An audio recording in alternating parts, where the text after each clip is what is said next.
Welcome back, everyone, for another deep dive. And this one is all about Frida Kahlo. Yeah, Frida Kahlo. I mean, you just hear that name and you already know it's going to be good. Yeah. It's going to be exciting, right? There's just something about Frida. You know she's iconic for a reason, right? Exactly. Everyone knows her face and her work and her style. Especially those self-portraits. Yeah, they're powerful, you know. So today we're going to really dig deep into Frida Kahlo's life and work. Yeah. We're going beyond the surface. We're not just talking about the unibrow or the bright colors, Right. We're going way deeper than that. Yeah, so we're going to look at what made her so influential, what made her such a force, not only in the art world, but culturally too, right?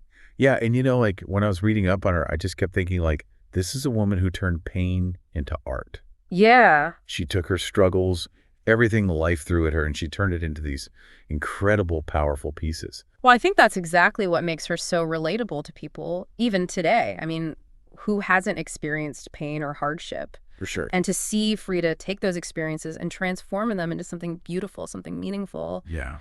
It's inspiring, right? Absolutely.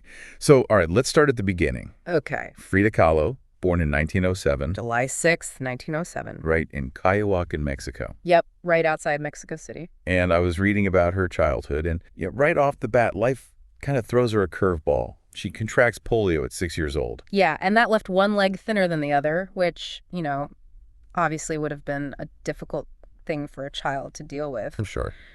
But it seems like even then you can see that resilience that would become so central to her identity, right? Mm-hmm. I mean, imagine dealing with that at such a young age. It definitely shapes you. Yeah, and then on top of that, imagine going through something so traumatic. Right. Then fast forward to when she's 18. She's involved in this horrific bike accident. Ugh, yeah. A streetcar collided with the bus she was riding in.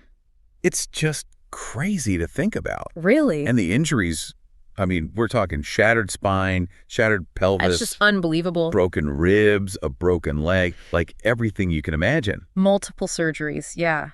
A metal handrail impaled her abdomen. Oh, my God. It's just horrifying. So she's bedridden for months, Yeah. recovering from all of these injuries. And that's really where her journey as an artist begins, right? Yeah, so tell me about that. Well, her parents, they were trying to keep her occupied. They were trying to keep her spirits up while she was recovering. Yeah. So they set up an easel for her, gave her paints, things to do while she was lying there in bed. Yeah. And above her bed was a mirror. Oh, wow. And that's where it starts, right? Looking at her reflection day after day, Yeah. she begins painting herself, her self-portraits. It's those circumstances led her to it. Yeah. It's amazing. It is. Okay, so she starts painting these self-portraits. But, these aren't your typical, pretty posed kind of self-portraits. No, not at all. What's so unique about them?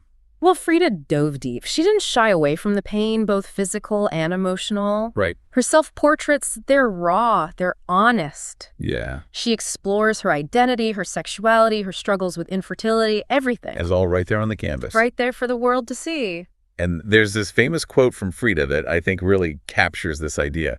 She said, "I paint myself because I am so often alone and because I am the subject I know best." Powerful, right? Yeah, totally. And it just shows you how much she used her art as a way to explore herself, to understand herself. It was almost like a form of therapy, maybe? Yeah, maybe. Using art to work through her experiences, to process everything she was going through. So speaking of processing experiences, Okay. I think it's time to talk about Diego Rivera. Okay.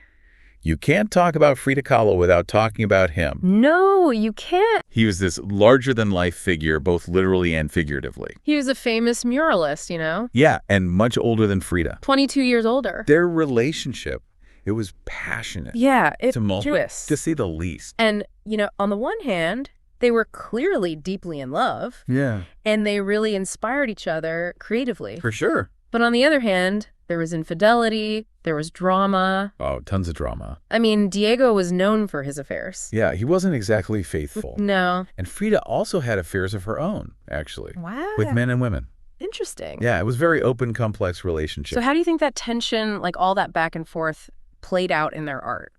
Well, I think their relationship was a constant source of inspiration for both of them. Mm. Diego, he really encouraged Frida to explore indigenous Mexican imagery in her work. Yeah. And Frida, she pushed Diego to be more politically engaged in his murals. Right. So it was like this really interesting feedback loop, right? Fueled by both love and conflict. I mean, that's fascinating. It is, right. And you can really see that push and pull reflected in their work, the passion, the pain, the deep connection, Yeah. Yeah. despite all the turmoil. Exactly. Yeah. And it just makes you think, right? Yeah. Like how our personal experiences, even the difficult ones, Mm-hmm. they can really shape our creative expression. Absolutely. And I think Frida's art is a testament to that. Yeah. I mean, you just look at her paintings and you can see how all of those experiences, the polio, the bus accident, her relationship with Diego, Right. it's all woven into the fabric of her art. And I think that's one of the things that makes her work so compelling. Like, you're not just looking at a painting. Yeah. You're looking into Frida's soul, Yeah. And speaking of what's woven into the fabric of her art, Okay. we have to talk about her Mexican heritage, right? Absolutely. It's so central to who she was as an artist. Yeah, she embraced her culture completely. It's like you see those vibrant colors, Yes. the traditional Tijuana dresses. Yeah, it's all a celebration of Mexican culture. And, at the time, that was a really bold statement. Oh, yeah. I mean, the art world was very Eurocentric back then. Like, everything was focused on European styles and traditions. Right. So for Frida to embrace her Mexican heritage so fully, to make it such a central part of her work, Yeah. it was revolutionary. Yeah. It was definitely a challenge to the status quo. Exactly. And it really paved the way for a more diverse and inclusive art scene. So she's already dealing with all of this personal stuff, right? Yeah. Her own life and struggles and everything. Then she's also using her art to comment on bigger issues Yeah. like identity, Yeah. politics. Feminism. She didn't hold back. No, not at all. She wasn't afraid to tackle difficult subjects head on. Yeah, and I think that's what makes her work so timeless, Yeah. because the issues she was addressing, they're still relevant today. Absolutely. And her boldness, her willingness to be so open and honest in her art, it paved the way for so many other artists to find their own voices, to express their own personal truths, even the painful ones. Right. And you look at the art world today, I mean, so much of it is rooted in personal experience and vulnerability. For sure. And you can draw a direct line from that back to Frida. I think she was a true pioneer in that regard. Yeah, absolutely. She showed the world that it was okay to be vulnerable, to be honest, to put your whole self out there. Even if it was messy, even if it was painful. Exactly. And I think that's a really powerful message, especially for young artists who are just starting out. So, we've talked a lot about Frida's life, the ups and downs, her art, the impact she had. Right. But I think what really struck me when I was reading about her was her resilience. Yeah. The fact that she kept painting even when she was in excruciating pain.